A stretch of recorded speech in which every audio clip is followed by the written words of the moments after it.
दोस्तों, आज की स्वास्थ्य संबंधित जानकारी बहुत ही महत्वपूर्ण है। दोस्तों, शरीर के इन 4 अंगों में यह तेल लगाइए। आपका शरीर स्वतः अपने सारे बीमारियों को नष्ट कर देगा, यानी कि वह खुद ठीक कर लेगा। तो वह 4 अंग कौन कौन से हैं और हमें कौन से तेल लगाने हैं, आज हम इसी विषय में चर्चा करने वाले हैं। इसीलिए दोस्तों, वीडियो को पूरा जरूर देखिएगा और इससे पहले आप वीडियो में खो जाएं। हमें सपोर्ट करने के लिए वीडियो को लाइक और चैनल को सब्सक्राइब जरूर कर लें। आज के उपदेश को सुनकर आप अपने जीवन को सफल जीवन बना सकते हैं। और दोस्तों, इस जानकारी से पहले चलिए सुनते हैं भगवान महात्मा बुद्ध का एक उपदेश। एक दिन एक राजा गौतम बुद्ध के पास आया। बुद्ध के आश्रम में बहुत भीड़ थी। राजा ने भगवान बुद्ध से अनुरोध किया कि वह एकांत में कुछ बुद्ध से कहना चाहते हैं। तथागत बुद्ध बोले, सर्वत्र एकांत है, यही बोल। फिर राजा ने कहा कि मैं तथागत संन्यास लेना चाहता हूं। बुद्ध गंभीर हो गए। वह बोले कि तुम्हें संन्यास्त होने के लिए भिक्षा के पहले मेरी एक शर्त का पालन करना होगा। राजा ने स्पष्ट किया कि जब भिक्षा लेनी है और संन्यास्त होना ही है तो मुझे आपकी सभी शर्तें मंजूर हैं। और फिर तथागत बुद्ध ने आदेश दिया और कहा, अपने कपड़े उतारो, अपने जूते उतरे और नग्न हो जाओ। और इसी नग्न अवस्था में अपने राज्य के राजमार्गों पर स्वयं को जूते मारते हुए चक्कर लगाकर आओ। राजा असमंजस में पड़ गया। तथागत बुद्ध, यह क्या कह रहे हैं? मैं एक राजा हूं। इस तरह से मैं नग्न होकर अपनी ही सड़कों पर कैसे खुद को जूते मारते हुए चक्कर लगाऊं? लेकिन फिर भी राजा को संन्यास्त होना था, तो उन्होंने भगवान बुद्ध की शर्तें मान ली और हुआ वैसा ही करने के लिए निकल पड़ा। राजा ने वैसे ही किया। वह नग्न होकर स्वयं को जूते मारते हुए राज्य की सड़कों पर दौड़ने लगा। और यहां उसके चले जाने पर शिष्य ने बुद्ध से कहा कि बेटे, जब हम आपसे भिक्षा लेने आए थे तब आपने तो ऐसी कठोर शर्त नहीं लगाई थी। आप तो स्वयं करुणा अवतार हैं, फिर आपने राजा के साथ ऐसा कठोर व्यवहार क्यों किया? तब भगवान बुद्ध बोले, जब तुम लोग संन्यास लेने आए थे तब तुम्हारे अहंकार बहुत बड़े नहीं थे, इसीलिए तुम लोगों से घर घर भिक्षा ना करवा के ही काम बन गया। यह तो एक बड़े राजा है, इसका अहंकार भी बहुत बड़ा है। इसीलिए जितना बड़ा रोग उतनी बड़ी दवाई। इसलिए मां रोग की दवाई भी अधिक शक्तिशाली होती है। किसी कारणवश मैं इनका परीक्षा भी इतना कठिन किया है। राजा जब इस दशा में अपनी ही प्रजा के सामने गुजरेगी तो उसका अहंकार चूर चूर होगा। राजधानी शाम तक शर्त पूरी कर ली और बुद्ध किस चरणों में आकर गिर गया और फिर बोला, तथागत, अब तुम मुझे आप दीक्षा देकर मुझे संन्यास्त करें। भगवान बुद्ध ने राजा के सिर पर मुकुट रखा और कहा कि अब तुम्हें संन्यास्त लेने की जरूरत ही नहीं है। जो और करता, भाव छोड़कर साक्षी भाव से राज करो। अब तो तुम राजस्व हो चुके हो। अब तुम राजस्व को देखिए। दोस्तों, किसी तरह से भगवान बुद्ध ने एक राजा को उपदेश दिया और राजा का जीवन धन्य हो गया। दोस्तों, यह छोटे से उपदेश से आपको क्या ज्ञान प्राप्त हुआ, कमेंट में जरूर बताइएगा। चलिए अब जानते हैं स्वास्थ्य से संबंधित बहुत महत्वपूर्ण जानकारी। क्या आप जानते हैं कि यह हमारा शरीर किस बना है? यह सबसे पहले जानना बहुत जरूरी है। और हमारे शरीर में कौन से 3 दोस्त पाए जाते हैं? हमारा शरीर 5 तत्वों से बना है और हमारा शरीर में 3 दोष पाए जाते हैं, वात दोष, पित्त दोष और कफ दोष। इसे जानना जरूरी है क्योंकि यह हर एक बीमारी का कारण होता है, क्योंकि हर एक बीमारी जड़ यही 3 दोष हैं। इसीलिए जानना जरूरी होता है। तो आपका शरीर का सबसे महत्वपूर्ण दोष यह 3 दोष हैं, पित्त दोष, वात और कफ दोष। अगर आपके शरीर का वात दोष गड़बड़ हो गया तो 60 से 70% बीमारी होगी। अगर आपके शरीर का पित्त दोष गड़बड़ हो गया तो आपके शरीर में 15 से 20% बीमारियां होती हैं। और यदि आपके शरीर का कफ दोष गड़बड़ हो गया तो 5 से 10% बीमारियां होती हैं। अब इस तीनों प्रवृत्ति हमारे शरीर में कब से कब टकराती है? जब हम जन्म से बाल्य अवस्था में रहते, यानी जब हमारा जन्म होता है और 14 साल की उम्र तक हमारे शरीर में कफ प्रवृत्ति ज्यादा होती है। इस समय कफ ज्यादा बनता है। यही प्रवृत्ति की देन है। कफ इसलिए बनता है क्योंकि हमारा शरीर ग्रो करता है। कफ बनना जरूरी है क्योंकि यह कफ हमारे शरीर के बहुत ही महत्वपूर्ण अंग है। बस हमेशा ध्यान देना है और अपने बच्चों को ऐसी कोई चीज नहीं देना है जिससे उनका कफ और बढ़ जाए। क्योंकि बच्चे उस समय कुछ नहीं जानते। पेरेंट्स को जागरूक होना होगा। बस हमें अपने बच्चों को कुछ ऐसी चीज नहीं देना है जिससे उसका कफ और बढ़ जाए। कफ बनाने वाली चीज हमें उन्हें नहीं खिलाना है, नहीं तो क्या होगा? कफ से संबंधित जो 5 से 10% बीमारियां हैं, जैसे टीबी, दमा अवस्था, इनोफिलम्जियां, इसकी वजह से होती है। यह हमारे पेरेंट्स को ध्यान देना होगा। उसके बाद हम आते हैं बाल्यावस्था से युवावस्था में। युवावस्था की आयु कितनी होती है? जब हम 15 साल से 60 साल के बीच में होते हैं। इस समय हमारा शरीर युवा अवस्था में होता है।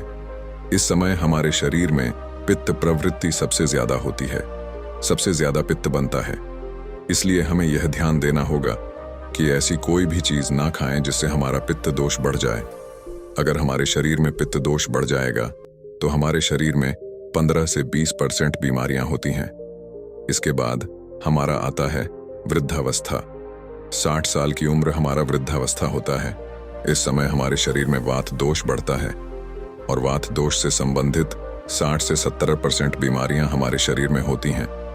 तो आपको ऐसी कोई चीज नहीं खाना है जिससे वात दोष बढ़े। तो दोस्तों, या आप समझ गए कि आपके शरीर में 3 दोस्त का क्या रोल है? इसलिए इन 3 दोषों से संबंधित जो भी जानकारी जहां से भी उपलब्ध हो, एकत्र करें और उसे अपने जीवन में लागू करें। करण को दूर करें और हमेशा इस बात का ध्यान रखें कि इन 3 दोषों में क्या खाना चाहिए और क्या नहीं खाना चाहिए। इस दोषों को बढ़ाने वाली चीज कभी न खाएं। अब आप इन तीनों दोषों के बारे में जान गए हैं, तो अब जान ले कि आपका शरीर 5 तत्वों से कैसे बना है। आपका शरीर 5 तत्वों से बना है और इन 5 तत्वों में प्रोटीन, विटामिन, सारे तत्व आते हैं। अब इस 5 तत्वों में और 3 दोषों में जो भी कमी आती है, तभी आपका शरीर बीमार होता है, अन्यथा आपका शरीर बीमार नहीं होता। अब आप समझ गए आपका शरीर बीमार होने का क्या कारण है। जैसे कुछ लोग रोते हैं, भगवान ने हमें यह कष्ट दे दिया, भगवान ने हमें यह बीमारी दे दिया, हमें गैस्ट्रिक अल्सर हो गया, हमें थायराइड, ब्लड प्रेशर, शुगर हो गया। क्यों हो गया? भगवान ने नहीं दिया, आपने खुद पाला है। जब प्रकृति आपको खाना खाने के नियमों का पालन करने के लिए कहती है, पानी पीने के नियमों का पालन करिए, इस प्रकृति का नियम पालन करिए, तो आप क्यों नहीं कर रहे हैं? जबकि हमारा शरीर उसी तत्वों से बना है। हमारा शरीर भी पानी से ही तो बना है, खाने से ही तो बना है, पोषक तत्वों से ही तो बना है। यह सारे नियमों का आपको पालन करना होगा। अब जब यह हमारा पित्त दोष कह रहा है कि यह चीज नहीं खाई नहीं तो यह पित्त और बढ़ेगा और बढ़ेगा, तो आप उसे क्यों खाते हैं? पिज्जा, बर्गर आप क्यों खाते हैं? चाय आप क्यों पीते हैं? चीनी आप क्यों खाते हैं? मैदा आप क्यों खाते हैं? जब आप ये सारी चीज खा रहे हैं तो आपके पेट में एसिडिटी बनेगा, आपका पाचन तंत्र बीमार पड़ेगा। तो जब आपका पाचन तंत्र बीमार होगा तो अनेक बीमारियां आपको आएंगे। ये तो आप खुद कर रहे हैं, वो ब्रह्मांड नहीं दे रहा है, भगवान नहीं कर रहा है। हम आप इसे खुद जाने अनजाने में कर रहे हैं। हम अपने मन को, अपनी जीभ को कंट्रोल नहीं कर पा रहे हैं। तो दोस्तों, यह सारी चीज आप छोड़ दीजिए। अब बात करते हैं कि हमें अपने शरीर पर कौन सा तेल लगाना चाहिए, कहां पर लगाना चाहिए, इस बारे में जानते हैं। आप समझ गए आपके शरीर का निर्माण कैसे होता है। इसे सुरक्षित रखना आपके हाथ में है। इसकी सुरक्षा आप खुद कीजिए। शरीर की 4 महत्वपूर्ण अंग है जिससे आपकी शरीर की सारी नसें जुड़ी हुई हैं। पहले है नाभि, दूसरा है पर का तलवा, तीसरा है आपकी नाक और चौथा है आपका सर। यह 4 सबसे महत्वपूर्ण अंग है और इन चारों जगह पर आपको तेल लगाना है। बस यह ध्यान देना है कि आपको कब लगाना है और कैसे लगाना है। तो सबसे पहले चलते हैं आपके पैरों के तलवे। जो व्यक्ति रोज सुबह जाकर मॉर्निंग वॉक करता है, नंगे पैर जमीन पर या फिर हरी घास पर, तो दोस्तों उसकी आंखों की रोशनी कभी काम नहीं होती। तो इसलिए आपके पैरों के तलवे में शुद्ध तोरी का तेल लगाना है। इसके अलावा आप शुद्ध सरसों का तेल भी लगा सकते हैं। जब आप रात में सोने जाएं तो उसके पहले गुनगुने पानी से अपना पैर धो लीजिए। पैर धोने के बाद बढ़िया से उसे साफ कर लीजिए, सूख जाए। जब आप बिस्तर पर लेट जाएं और अपने हाथ से मालिश कर लीजिए। रात में सोते समय यही शुद्ध सरसों का तेल, और जैसे ही आप अपने 5 मिनट दोनों हाथों से मालिश करेंगे, तेल से गर्माहट आएगी, तुरंत ही आपको नींद आना शुरू हो जाएगा। अगर आप नींद का टेबलेट लेते हैं, अगर आप डिप्रेशन में हैं, नींद नहीं आ रहा है, तो यह दूसरे दिन से ही बंद हो जाएगा। आपको नींद की टेबलेट की जरूरत नहीं पड़ेगी। आपका पागलपन दूर हो जाएगा। याददाश्त बहुत तेज होती है। दिमाग से संबंधित सारी समस्याएं खत्म हो। एक ही बार में आप 10 बजे सो रहे हैं। 4 आने से पहले आपकी नींद ही नहीं खुलेगी। इतनी बढ़िया नींद आती है तो पैर के तलवे में तेल लगाने से आपके पाचन तंत्र मजबूत होता है, याददाश्त तेज होती है, भूख लगती है, शरीर में शक्ति मिलती है, ऊर्जा मिलती है, यानी कि शरीर की सारी पोषक तत्वों को आपूर्ति कर देता है। दूसरा स्थान है नाभि, जो कि आपके शरीर का सबसे महत्वपूर्ण अंग है। नाभि के पीछे एक पैको ग्रंथि पाई जाती है और इसी पैको ग्रंथि से शरीर की सारी नसें जुड़ी हुई होती हैं और यह शरीर की सबसे शक्तिशाली ग्रंथि है। इसलिए नाभि में तेल लगाना चाहिए।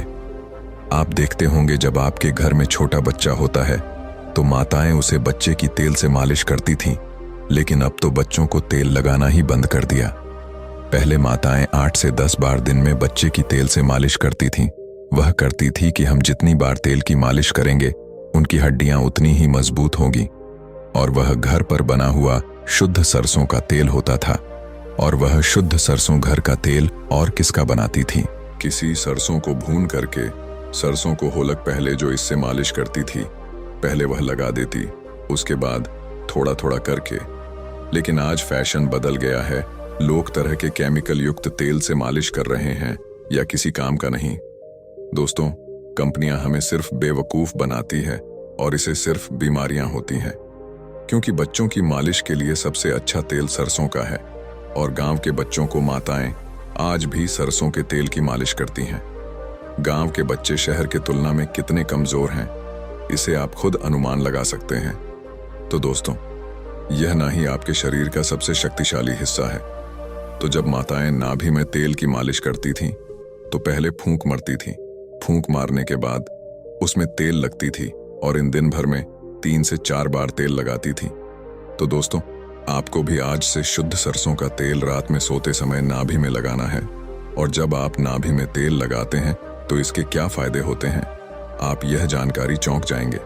पहला फायदा, आपको अच्छी नींद आएगी। दूसरा फायदा, दिमाग से संबंधित कोई भी समस्या नहीं होगी। तीसरा फायदा, आपका पाचन तंत्र मजबूत रहेगा। चौथा फायदा, आपको भूख बढ़िया लगेगी। पांचवा फायदा, आपके शरीर का सर दर्द दूर हो जाएगा। छठा फायदा, आपकी आंखों की रोशनी बढ़ जाएगी, यानी कि शरीर के हर एक अंग के लिए फायदेमंद है। पर का तलवा हो गया, नाभि हो गई। अब हम एक कदम आगे चलते हैं, वह है नाक, कान और आंख। दोस्तों, आपको नाक में क्या करना है? अगर आपको गाय का शुद्ध देसी घी मिल जाए तो घी की एक बूंद दाईं आंख में और एक बूंद बाईं नाक में, दोनों नाक में एक एक बूंद डालनी है। रोजाना दोनों नाक में एक बूंद डालें। इसके इतने फायदे हैं, मैं यहाँ गिनाते गिनाते तक जाऊंगा। आपका पागलपन दूर हो जाएगा। अगर किसी को पागलपन है, अगर पागलपन का इलाज चल रहा है, तो 3 से 4 महीने के अंदर पागलपन की दबाव बंद हो जाएगी। अगर आपके कान के पर्दे में छेद है तो बिना ऑपरेशन के ठीक हो जाएगा। आपको नींद की समस्या है, नींद की समस्या दूर हो जाएगी। आपकी याददाश्त कमजोर है, याददाश्त आपकी तेज हो जाएगी। शरीर में कमजोरी है, शरीर की कमजोरी दूर हो जाएगी। जुकाम आपको कभी पूरी जिंदगी में नहीं होगा। जुकाम, सर्दी की नाक से संबंधित जितनी भी बीमारी है आपको नहीं होगा। अब यह अंग और है जहां से आपका शरीर, पूरा दिमाग जुड़ा हुआ है। वह सिर्फ अगर गर्मी का सीजन है तो आप स्नान करते होंगे। जब स्नान करके निकले, स्नान करने के बाद जब आपके बालों का पानी सूख जाए तो आपको अपने सिर में खुद सरसों का तेल लगाना है। जैसे ही आप अपने सिर में सरसों का तेल लगाकर सर की मालिश करेंगे तो 10 मिनट बाद नींद आना शुरू हो जाएगा। सर में सोते समय तेल लगाने से कई सारे फायदे हैं, जैसे आपका जो बाल पक रहा होगा वह भी रुक जाएगा। आपको नींद बढ़िया आएगी, दिमाग की याददाश्त पावरफुल होगी, शरीर की शक्ति बढ़ेगी, शरीर की कमजोरी दूर हो जाएगी, यानी कि शरीर की सारी शक्तियां आपको मिलेगी सर में तेल लगाने से। तो दोस्तों, आप शुद्ध सरसों के तेल को अपने शरीर के इन चारों अंगों पर लगे और देसी घी को अपने नाक में डालिए। यह प्रक्रिया आप अपना लीजिए, आपका शरीर स्वस्थ और तंदुरुस्त हो जाएगा। जैसा हमने कहा कि यह हमारा शरीर है, हमारा शरीर हमारे ऊपर डिपेंड है। हम इसे किस तरह से रखते हैं, मान लीजिए एक कपड़ा है, आप उसे कितनी सेफ्टी से रखते हैं। खास तौर पर सफेद कपड़ा हो गया, आप उसे पहनते हैं, बहन के बाहर जाते हैं तो आप उसे बहुत बचा बचा कर रखते हैं कि कहीं गंदे स्थान पर टच ना हो जाए। सफेद कपड़ा है, इसमें दाग लग जाएगा, कितना बचा बचा के चलते हैं और फिर आते ही कुटी में निकालकर आराम से टांग देते हैं, जिससे उसमें दाग नहीं लगता है, और फिर अगले दिन पहनते हैं और उसको ध्यान से प्रेस आयरन वगैरह करते हैं। तो दोस्तों, ठीक उसी प्रकार इस शरीर की देखभाल आप खुद कीजिए। जितनी आप इस शरीर को देखभाल करेंगे उतना ही आपका शरीर स्वस्थ वन योग बना रहेगा। तो जैसे हमने कहा, इसका पालन करिए और प्राकृतिक के नियम का पालन करिए। तो दोस्तों, आज से अभी से आप इन 4 जगह पर तेल लगाना शुरू कर दीजिए। तो दोस्तों, उम्मीद करता हूं आपको इस कहानी से बहुत कुछ सीखने को मिला होगा। ये कहानी आपको कैसी लगी हमें कमेंट बॉक्स में कमेंट करके जरूर बताइए, और इस वीडियो को लाइक भी जरूर करें, और साथ ही इस वीडियो को अपने दोस्तों के साथ जरूर शेयर करें ताकि उन्हें भी इस कहानी से कुछ सीखने को मिल सके।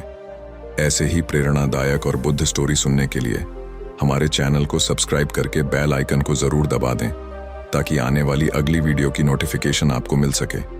इस वीडियो में बस इतना ही, मिलते हैं अगली वीडियो में, तब तक अपना ख्याल रखिएगा। धन्यवाद।